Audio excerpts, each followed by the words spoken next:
जंगा नली जंगा नलस श्रेणी, जंगा पे ये हाथ जांग पे रखते हैं और जांग पे हाथ रखते ही वो जमीन से ऊपर चलने लगते हैं। ये उनका स्विच है। स्विच ऑन होते ही हाथ यहां रखते ही जमीन से ऊपर उठ जाते हैं, 4 अंगुल ऊपर उठ जाते हैं और जमीन के ऊपर चलते हैं और आकाश में भी गमन करते हैं। जमीन से हाथ लगाते ही ऊपर उठ जाते हैं और ऊपर उठते ही गंगा नल अग्नि पर, पानी पर, बीज पर, अंकुर पर, बीज अंकुर, पुष्प पर, फल पर सीधे चले जाते हैं, लेकिन किसी को नुकसान नहीं होता। ये चारण रिद्धिधारी मुनि महाराज कहलाते हैं। ओम ह्रीम हरम नमो चारणानम, ये चारण रिद्धिधारी मुनि महाराज कहलाते हैं। आगे जंगावली लिखा है। जंगावली, आवली माने लाइन, और जंगा अनल, अनल माने अग्नि, तो अग्नि होना चाहिए।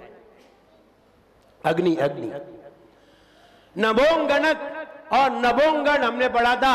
ओम ह्रीम हरम नमो चारणानम, और ये भी पढ़ा था ओम ह्रीम हरम नमो आकाशगामिनम। अब पढ़िए नभा, नभ माने आकाश।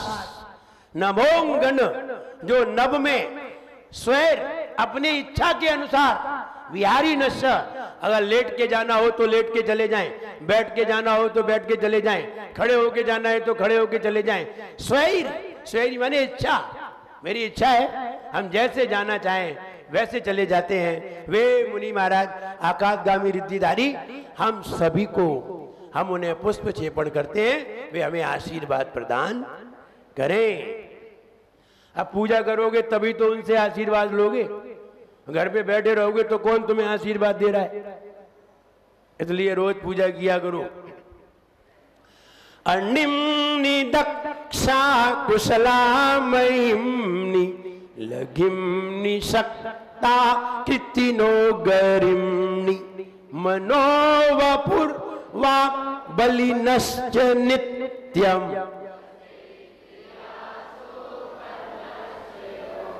अनिम्नि छोटा, अणु जैसा, अनिम्नि अणु जैसा छोटा, दक्षा कुशला महिम्नि बड़ा, सुमेरु पर्वत जैसा।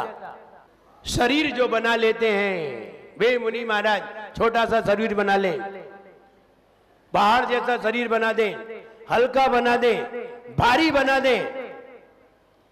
मनोवपुर वाक और मनोबल, ओम ह्रीम हरम नमो मन बलिनम, मनोबल रिद्धिधारी, वची बलिनम वचन बल रिद्धिधारी, और काय बलिनम, ये तीनों बल के धारी हैं। वे मुनि महाराज हमें आशीर्वाद प्रदान करें। सकामेरु पित्व वसित्वमैष्यम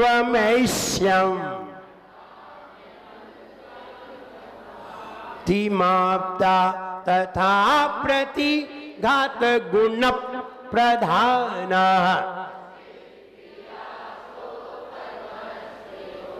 सकाम रूपित्व, कई रूप बना लेते हैं वे मुनि महाराज, कई रूप बना लेते हैं, एक रूप नहीं, जितने रूप बनाना चाहें वे रूप बना लेते हैं। वशित्व में श्यम, सबको वश में करने वाली विद्या उनके पास होती है, सभी को वश में, चाहे शेर हो, चाहे हाथी हो, चाहे क्रूर से क्रूर प्राणी हो, सबको वश में कर लेते हैं। वशित्व। ईशित्व, ईशित्व माने सब पर ईश्वत्व बना धारण कर लेते हैं। प्राकाम्य मंतर दी मथाप्ति मापता, और अंतर ध्यान हो जाते हैं, गायब हो जाते हैं। यहां बैठे हैं और बैठे बैठे ही शरीर उनका गायब हो जाएगा। अब पता चले कि तुम्हें दिल्ली में मिले, गायब, अंतर्धान, गायब हो जाते हैं, अंतर ध्यान हो जाते हैं। तथा प्रतिघात, इनका ये कोई, इनका कोई घात नहीं करता, इनसे किसी का भी घात नहीं होता, ये अप्रतिघाती होते हैं। यानी अगर इन्हें उधर जाना है, मुनि महाराज यहां बैठे हैं और मुनि महाराज को कहां जाना है, इधर जाना है, इटावा रोड पे जाना है, तो ऐसे घूम के नहीं जाएंगे, सीधे दीवार से निकल जाएंगे, सीधे सीधे वहां मिलेंगे। दीवार उन्हें बाधा नहीं बनती, उन्हें कहीं भी बंद नहीं किया जा सकता। वो जब चाहे तब निकल जाएंगे, क्योंकि उनके पास ये रिद्धि है। तथा प्रतिघात, उनसे किसी का घात नहीं होता। अंतर ध्यान होने की उनके पास रिद्धि है। वे दीवार, वे कहीं से भी जा सकते हैं। अगर बीच में पहाड़ आ जाए तो वो पहाड़ पे चढ़ के नहीं जाएंगे, सीधे अंदर चले जाएंगे, वहां निकल जाएंगे। ये अप्रतिघात रिद्धि है। वे मुनि महाराज अप्रतिघात गुण के धारी हम सभी को आशीर्वाद प्रदान करें। हमने इन मुनिराज का गुणगान कर लिया है बड़े आराम से। आइए दीप्तम, अब देखिए आगे बढ़िए। ओम ह्रीम हरम नमो उग्रतवाणम, नमो दित्य तवाणम, नमो तत्त तवाणम, नमो महातवाणम, नमो घोर तवाणम, नमो घोर परकमांडम, नमो अघोर गुण बम्बयारिणम। 27 से लेके 32 तक, 25 से लेके 32 तक 8 जाप एक छंद में है। दीप्तम, जिनके शरीर में कांति होती है। तप्तम, जो भोजन करते हैं लेकिन मलमूत्र नहीं होता। महाउग्र, सूरज के सामने तपस्या करते हैं, उग्र हैं। घोरम, जंगलों में जाकर के तपस्या करते हैं, कोठरों में बैठ करके। तपो, घोर तपस्वी होते हैं। घोर पराक्रम, शेर भी आ जाए तो घबराते नहीं है। शेर को घबराना पड़ता है, वे नहीं घबराते। शेर घबरा जाता है उन्हें देख करके। ब्रह्मा परम और अघोर गुण बम यारीनम, 32 नंबर की छंद जाप। ऐसे मुनि महाराज घोर गुण के धारी हैं। वे मुनि, सभी मुनि महाराज हम सभी को आशीर्वाद प्रदान करें। रोज सवेरे उठ करके इनका आशीर्वाद ले लिया करो, फिर तुम्हें कोई भी परेशान नहीं करेगा। वरना एक चूहा भी तुम्हारी उंगली को काट के खून निकाल देगा। और अगर इनका आशीर्वाद लिया, किसी में हिम्मत नहीं है, ना देव में, ना देवी में, ना किसी पुरुष में, कि तुम्हारे ऊपर आंख उठा ले। इसलिए सवेरे उठ करके खूब बढ़िया अच्छे भाव से इन मुनियों का आशीर्वाद लीजिए।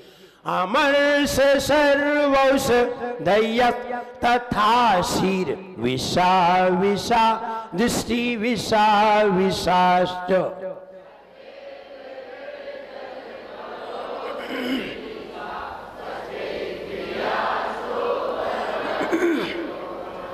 पुरानी जनवाणी में ऐसा भी मिलता होगा, सखिल। सखिल, खिल नहीं है, सखेल। खेल माने होता है कप, जो नाक से कप निकलता है, मुंह से निकलता है, ऐसे खेल कहते हैं। आमर्ष हमने पढ़ा था। ओम ह्रीम वरम नमो आमो सही पत्तानम, खेलो सही पत्तानम, जल्लो सही पत्तानम, पिट्ठो सही पत्तानम, सब्बो सही पत्तानम। ये रिद्धियां हैं। आमर्ष, स्पर्श करके रोग दूर हो जाते हैं। सर्वौषधि, सब वो सही, इनके शरीर से निकलने वाले पदार्थ सभी औषधि हो जाते हैं। शीर विषा, ओम ह्रीम हरम नमो आशी विषाणम दिट्ठी विषाणम। तो जो आशीर्वाद से सारे रोग दूर कर देते हैं, आंखों से देखकर सारे रोग दूर कर देते हैं, वे मुनि महाराज। सखेल, जिनके नासिका का मल भी औषधि बन जाता है। विट, विट माने मल, मल, मल भी औषधि बन जाता है। जल, पसीना भी औषधि बन जाता है। मल औषधि, ये मल भी औषधि बन जाते हैं। वे मुनि महाराज परम तपस्वी हम सभी को आशीर्वाद प्रदान करें। और अंत में क्षीरम स्रवन्तोत्र घृतम स्रवन्तु मधु स्रवन्तोप्यमृतम स्रवन्तः। क्षीरम स्रवन्तो, क्षीर जिनके हाथ में जल आता है और दूध हो जाता है। खीर सबीडम 41 नंबर। सप्पी सबीडम, हाथ में सूखा आता है, घी से युक्त हो जाता है, घी से युक्त घृतम। सवंतो मधु, हाथ में फीका आता है और मीठा हो जाता है। अमृतम, और जहर के समान आता है और अमृत हो जाता है। वे मुनि महाराज अक्षीण संवास महान साक्ष। वे मुनि महाराज जिस घर में जो वस्तु ले लेते हैं वो अक्षीण हो जाती है, उसका क्षय नहीं होता। वे मुनि महाराज अक्षीण मानस रिद्धि के धारी, वे हम सभी को आशीर्वाद प्रदान करें। इस तरह परम ऋषि उपासना। अब आगे देव सात गुरु भगवान की पूजन होती है। देव सात गुरु की पूजन क्यों की जाती है, अन्य किसी की पूजन क्यों नहीं की जाती? ध्यान रहे, किसी की भी पूजा करो, चाहे महावीर स्वामी की करो, चाहे पार्श्वनाथ की करो, अथवा 24 तीर्थंकर की करो, विद्यमान 20 तीर्थंकर की करो, निर्वाण क्षेत्र की करो, कोई मतलब नहीं। सारी पूजाओं का एक ही रहस्य है, सम्यक दर्शन, सम्यक ज्ञान और सम्यक चारित्र। हमें तीन की प्राप्ति हो, चाहे किसी की पूजा कराओ, चाहे दाल बाटी खिलाओ, चाहे दाल रोटी खिलाओ, चाहे दाल चावल खिलाओ, अथवा और कोई व्यंजन बना के इडली डोसा आदि बना के खिलाओ, सबका एक ही कार्य है, क्या? पेट भरना। ऐसे ही कोई सी भी पूजा करो, सब पूजाओं का फल क्या है? रत्नत्रय की चाह। इसलिए हम पूजन किसकी करें? मुख्य पूजन किसकी है? बोले देव सात गुरु की। क्यों है? क्योंकि देव से सम्यक दर्शन मिल गया और शास्त्र से ज्ञान मिल गया और गुरु से, और तीनों ही मिल रहे हैं। अब काहे के लिए 36 की जरूरत है? हमें तो पेट भरना है, तीनों रत्नत्रय की प्राप्ति करनी है, और रत्नत्रय की प्राप्ति देव शास्त्र गुरु में हो जाती है। अब बताइए किसकी करना है? महावीर स्वामी की। महावीर स्वामी काय में जाएंगे? हमने 3 कॉलम बना दिए, देव शास्त्र और गुरु। अब बताओ कौन से भगवान की पूजन करना है? पार्श्वनाथ की। पार्श्वनाथ काय में चले जाएंगे? देव में। 20 तीर्थंकर की। 20 तीर्थंकर काय में जाएंगे? देव में। 24 तीर्थंकर की वे काय में जाएंगे? देव में। सिद्ध भगवान की, सिद्ध भगवान काय में जाएंगे? देव में। आचार्य विराग सागर महाराज की वे काय में जाएंगे? गुरु में। जिनवाणी की वो काय में जाएगा? अब बताओ कौन रह गया? अब रह कौन गए जिनकी पूजन रह गई हो? लेकिन फिर भी मन नहीं। तुम तो कहते हो मेरे दर पे कोई ना आया करे, तुम तो कहते हो मेरे दर पे कोई ना आया करे, अगर मन ना माने तो बताओ कोई क्या करे? अब तो सवेरे 6 बजते हैं और क्या होता होगा? खोपड़ी घूम जाती होगी सवेरे 6 बजे उठते ही। और कोई कह दे कि हम ये वाला काम कर दो, बोले तुम ही कर लो, नाराज हो जाते होंगे क्योंकि हमें पूजन करने जाना है। तुम तो कहते हो मेरे दर पे कोई ना आया करे, लेकिन जब दिल ना माने तो बताओ कोई क्या करे? तो कहने का मतलब ये है कि अब कोई चाहे हमें पार्श्वनाथ की पूजन करनी है तो तुम चाहे पार्श्वनाथ की करो, चाहे 24 तीर्थंकर की करो, चाहे महावीर स्वामी की करो, तुम्हें जिसकी करना है उसकी करो। लेकिन मेन पूजन किसकी है? मेन पूजन देव सात गुरु, शेष पूजन वुमेन है, मेन नहीं है। मेन पूजन देव सात गुरु की है, वो हो गई, सबकी हो गई। फिर तुम्हें जिसकी करना है कर सकते हैं, मना नहीं है। जिसकी करना है, फुर्सत हो तो आराम से, जिनकी करना है 24 तीर्थंकर की ले ली, एक एक करके सबकी की। फुर्सत में होना चाहिए, और फुर्सत नहीं है तो देव सात गुरु की जरूर करो, बाकी करो या ध्यान रहे दाल रोटी होना जरूरी है। पापड़ एक बार नहीं हो तो चलेगा,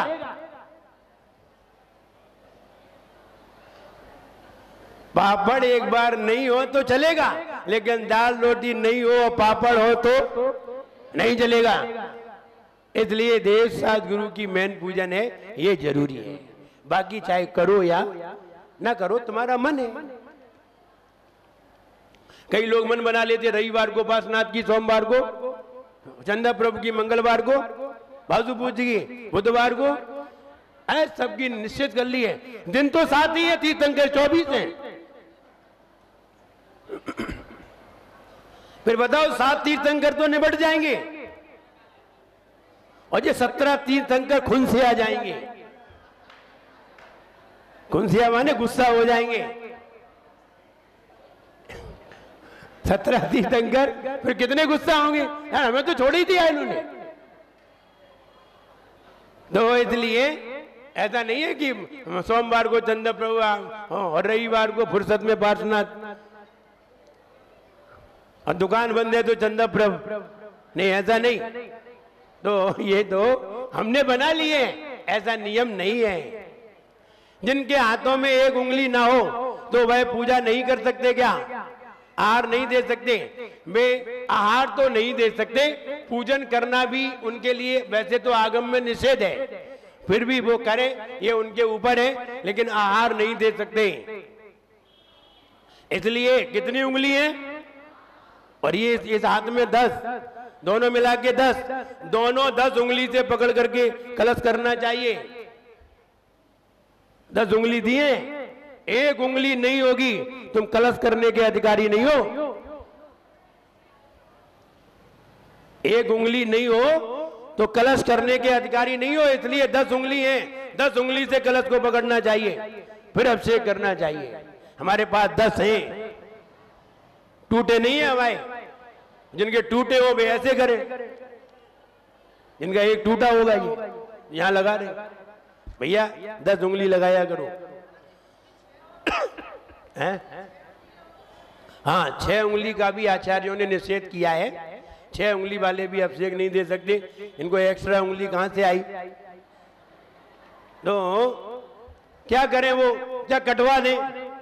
अब चाहे तुम कटवाओ चाहे नहीं कटवाओ, हम ये नहीं कह रहे हैं, लेकिन ये कह रहे हैं कि 6 उंगली वाले भी भगवान का अभिषेक और पूजन और महाराज को आहार नहीं दे सकते।